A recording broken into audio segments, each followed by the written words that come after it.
Hi guys, welcome to my new blog. ಇವತ್ತು ಮಕ್ಕಳಿಗೆ school bag ತರಬೇಕು ಅಂತ ಹೊರಗಡೆ ಹೋಗ್ತಿದ್ದೀವಿ. ಯಾಕಂದ್ರೆ ಇವೆಲ್ಲ ಸ್ಕೂಲ್ ಸ್ಟಾರ್ಟ್ ಆಗಿ 1 ಮಂತ್ ಆಯಿತು. ಅವ್ರ ಬ್ಯಾಗು ಹೆವಿ ಇದೆ. ಈಗಿನ ಮಕ್ಕಳು ಸ್ಕೂಲ್ ಬ್ಯಾಗ್ ನೋಡುತ್ತೀರಲ್ಲ ಎಷ್ಟು ಹೆವಿ ಇರುತ್ತೆ ಅಂತ. ಅದಕ್ಕೆ ಬ್ಯಾಗ್ ಹಾಕೊಂಡು ಹೋಗೋಕ್ಕಾಗಲ್ಲ. ನನಗೆ ಟ್ರಾಲಿ ಬ್ಯಾಗ್ ಬೇಕು ಅಂತ ನನ್ನ ಮಕ್ಕಳು ಹಠ ಮಾಡ್ತಿದ್ರು. ಅದಕ್ಕೆ ನಮ್ಮ ಮನೆಯವ್ರಿಗೆ ಹೇಳ್ತಿದ್ದೆ, ಟ್ರಾಲಿ ಬ್ಯಾಗ್ ಕೊಡಿಸ್ರಿ, ಪಾಪ ಬೆನ್ನು ಬರುತ್ತೆ ಅವರಿಗೆ ಅಂತ ಹೇಳ್ತಿದ್ದೆ. ರೆಡಿಯಾಗಿ ಹೋಗೋಣ ಅಂತ ಹೇಳಿದ್ರು. ರೆಡಿ ಆದ್ವಿ. ಹಂಗೆ ಬಾ ಒಂದ್ ಸ್ವಲ್ಪ ವಿಡಿಯೋ ಮಾಡ್ಕೊಳೋಣ ಅಂದೆ. ತಡಿ, ಮನೆ ಕೀ ನಿನ್ನ ಹತ್ರ ಇದೆನಾ ಅಂತ ಕೇಳಿದ್ರು. ಮನೆ ಕೀ ಇಲ್ಲ, ನನ್ನ ಹತ್ರ ಅಲ್ಲೇ ಬಿಟ್ಟಿದ್ದೀನಿ ನೋಡು ಅಂತ. ಅದಕ್ಕೆ ತಗೊಂಬಂದು ನನ್ನ ಕೈ ಕೊಟ್ಟರು. ಲಾಕ್ ಮಾಡು, ಬಾ ಹೊರಡೋಣ ಅಂತ ಹೇಳಿದ್ರು. ಹಂಗೆ ಬೀಗ ಹಾಕಿ ನಮ್ಮ ಮನೆ 2 ವೀಲರ್ ತಗೊಂಡು ಹೊರಟ್ವಿ, ನಾನು ನಮ್ಮ ಮನೆಯವರು. ಅಲ್ಲಿ ಸ್ಮಾರ್ಟ್ ಬಜಾರ್ ತುಂಬಾ ರಶ್ ಇತ್ತು. ಅಲ್ಲಿ ತುಂಬಾನೇ ಆಫರ್ಗಳು ಇದ್ವು. ಅವಾಗ ನಾವು ಹೋದಾಗ ತುಂಬಾ ಆಫರ್ ಇತ್ತು. ಅದಕ್ಕೆ ನಮ್ಮ ಮನೆಯವರು ಒಳಗಡೆ ಹೋದ ತಕ್ಷಣ ನನ್ನ ಮಕ್ಕ ನೋಡಿ ನಕ್ರು. ಯಾಕ್ರಿ ನನ್ನ ಮಕ್ಕ ನೋಡಿ ನಗ್ತೀಯಾ ಅಂತ ಕೇಳಿದೆ. ಅದಕ್ಕೆ ಇಲ್ಲಿ ಕೆಲ್ಸದವರೆಲ್ಲ ನಿಂತಾರೆ, ಬಟ್ಟೆ ಹಾಕೊಂಡಿದ್ದಾರೆ ಅಂತ ಹೇಳಿದ್ರು. ಹೌದಾ, ನನ್ನ ತರದ ಬಟ್ಟೆ ಹಾಕಂದ್ರೆ ನಾನು ನೋಡಿದೆ. ಅಲ್ಲಿ 150% ಕೆಲ್ಸದವರು ನನ್ನ ತರದೇ ಬಟ್ಟೆ ಹಾಕೊಂಡಿದ್ರು. ಅದನ್ನ ಹೇಳಿ ನಗ್ತಾ ಇದ್ರು.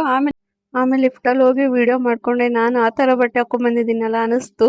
ಒಂಥರ ನಗುನು ಬಂತು, ಎಲ್ಲ ಆ ಥರ ಬಟ್ಟೆ ಹಾಕೊಂಡಿರೋದು ನೋಡಿ. ಆಮೇಲೆ ನಮ್ಮ ಮನೆಯವ್ರು ಏನ್ ಸಾಮಾನು ತಗೊಂಬರಕ್ ಬಂದ್ರು ಅದು ಏನೋ ತಗೊಂತಿದಾರೆ ನೋಡ್ರಿ. ನಮ್ಮ ಅಡ್ಗೆ ಮನೆಗ್ ಬೇಕಾದ ಓವನ್, ಟಿವಿ ಅದೆಲ್ಲ ನೋಡ್ತಿದ್ದಾರೆ. ನಾನ್ ಅಂದೆ, ಬರ್ರಿ ರೀ, ಟ್ರಾಲಿ ಬ್ಯಾಗ್ ನೋಡಕ್ ಬಂದಿರೋದು, ನೀನ್ ಅದನ್ನೆಲ್ಲ ನೋಡ್ತೀಯಲ್ಲ ಅಂತಂದ. ಮತ್ತೆ ಆ ಟ್ರಾಲಿ ಬ್ಯಾಗ್ ಬಿಟ್ರು, ಬೇರೆ ಎಲ್ಲ ತಗೊಂಡ್ರು. ಅಲ್ಲಿ ನನಗೆ ಆಟ್ ಇಷ್ಟ ಆಯ್ತು. ಆಟ್ ಚೆನ್ನಾಗಿತ್ತು. ಅದು ಒಂದಕ್ಕೆ 600 ರೂಪಾಯಿ ಇತ್ತು ಬೆಲೆ. ಅಯ್ಯಪ್ಪ, ಇದಕ್ಕೆ 600 ರೂಪಾಯಿನ ಹೊರಗಡೆ ಫುಟ್ಪಾತಲ್ಲಿ 150 ರೂಪಾಯಿ ಸಿಗುತ್ತೆ ಬಿಡು ಅಂತಂದು ಅದನ್ನ ಸ್ವಲ್ಪ ಹಾಕೊಂಡು ವಿಡಿಯೋ ಮಾಡಿದೆ. ಅದೇನು ತಗೊಳ್ಲಿಲ್ಲ, ಏನು ಶೋಕಿಗೆ ಏನು ಕಮ್ಮಿ ಇಲ್ಲ ಅನಿಸ್ತು. ಆಮೇಲೆ ಮುಂದೆ ಹೊರಗೆ ಬಂದ್ವಿ. ರೋಡಲ್ಲಿ ಈ ಥರ ಹಾಕಿದ್ದಾರೆ, ಯಾಕೆ ಹಾಕಿದ್ದಾರೆ ಅಂತ ಗೊತ್ತಿಲ್ಲ. ಅದು ಗೊತ್ತಿದ್ರೆ ಒಂದು ಸ್ವಲ್ಪ ಕಮೆಂಟ್ ಮಾಡಿ ಯಾವ್ದಕ್ಕೆ ಹಾಕಿದ್ದಾರೆ ಅಂತ. ಅದು ಚೆನ್ನಾಗಿತ್ತು, ರೋಡ್ ಮಧ್ಯ ನೀರು ಬರೋದು.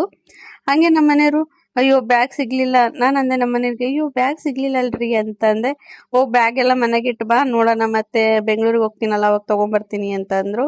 ಆಮೇಲೆ ಸ್ನ್ಯಾಕ್ಸ್ ತಿನ್ನಂಗಾಗ್ಬಿಟ್ಟಿತ್ತು. ಮಂಡಕ್ಕಿ ಮತ್ತೆ ಮೆಣಸಿಕಾಯಿ, ಗೋಬಿ ಮಂಚೂರಿ ತಿನ್ನಂಗಾಗಿತ್ತು. ನಮ್ಮ ಮನೆಯವರು, ಬಾ ಕರ್ಕೊಂಡು ಹೋಗಿ ಬರ್ತೀನಿ, ತಿನ್ನಿಸ್ಕೊಂಬರ್ತೀನಿ. ಎಲ್ಲ ಲಗೇಜ್ ಎಲ್ಲ ಮನೆಗಿಟ್ಟು ಹೋದ್ವಿ ತಿನ್ನಕ್ಕೆ. ಆಮೇಲೆ ನನಗೆ ಕೇಕ್ ತಿನ್ನಂಗಾಗ್ಬಿಟ್ಟಿತ್ತು ರೀ. ನನ್ ಕೇಕ್ ತಿನ್ನಂಗಾಯ್ತು. ಮತ್ತೆ ಜಾಮೂನಲ್ಲಿ ಕೇಕ್ ಮಾಡಿಕೊಟ್ರು. ಜಾಮೂನ್ ಕೇಕ್ ಸಖತ್ತಾಗಿತ್ತು. ಮತ್ ಮಕ್ಳಿಗೆ ಒಂದ್ ಸ್ವಲ್ಪ ಬೇಕು ಅಂತ ಕೇಳ್ದೆ. ಆಮೇಲೆ ನಮ್ಮ ಮನೆಯವರು, ತಡಿ ಮಕ್ಳಿಗೆ ಹೇಳಿದೀನಿ, ಈಗ ನೀನ್ ತಿನ್ನು, ಆಮೇಲೆ ಮಕ್ಳಿಗೆ ತಗೊಂಡ್ ಹೋಗೋಣ ಅಂತ ಹೇಳಿದ್ರು. ಆಮೇಲೆ ನಮ್ಮ ಮಕ್ಳಿಗೂ ಕೇಕ್ ಎಲ್ಲ ಪಾರ್ಸಲ್ ಮಾಡಿಸ್ಕೊಂಡು ನಾನು ನಮ್ಮ ಮನೆಯವರು ಮಾತಾಡ್ಕೊಂತ ಹೊರಡ್ತಾ ಇದ್ವಿ.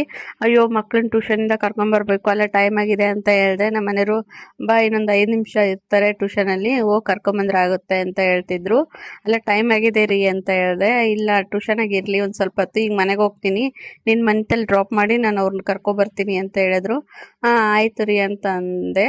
ಮತ್ತು ನನ್ನ ಡ್ರಾಪ್ ಮಾಡಿ ಅವ್ರನ್ನ ಹೋಗಿ ಕರ್ಕೊಂಬಂದರು. ಇವತ್ತಿನ ವಿಡಿಯೋ ಇಷ್ಟ ಆಗಿತ್ತು. ಮತ್ತೆ ನೆಕ್ಸ್ಟ್ ವಿಡಿಯೋದಲ್ಲಿ ಸಿಗೋಣ. ಮತ್ತೆ ಶೇರ್ ಮಾಡಿ, ಕಮೆಂಟ್ ಮಾಡಿ, ಲೈಕ್ ಮಾಡಿ, ಸಬ್ಸ್ಕ್ರೈಬ್ ಮಾಡ್ಕೊಳ್ಳಿ. ಪ್ಲೀಸ್ ಸಪೋರ್ಟ್ ಮಾಡಿ.